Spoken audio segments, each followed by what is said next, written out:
ওমর তিনি খেলাফতের ঝান্ডা এমন ভাবে ধরেছিলেন শুধু একটা দুইটা দেশ নয় অর্ধ জাহান খরম দিয়ে শাসন করেছিলেন। জোরে বলেন আল্লাহু আকবার।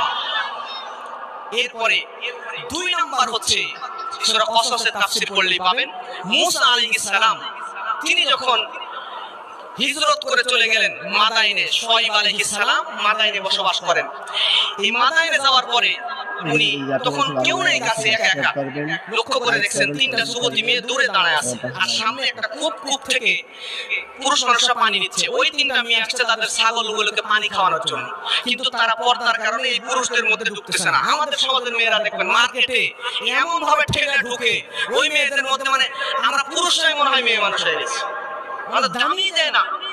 এক মার্কেটে দেখি একজন মেয়ে সামনে দাঁড়ায় বাজার করতেছে, কেনাকাটা করতেছে, দোকানদারের সাথে কথা বলতেছে, মানে ঝগড়া করার মতো এরকম, আর পিছনে একজন যুবক এরকম এতিমের মতো দাঁড়ায় আছে।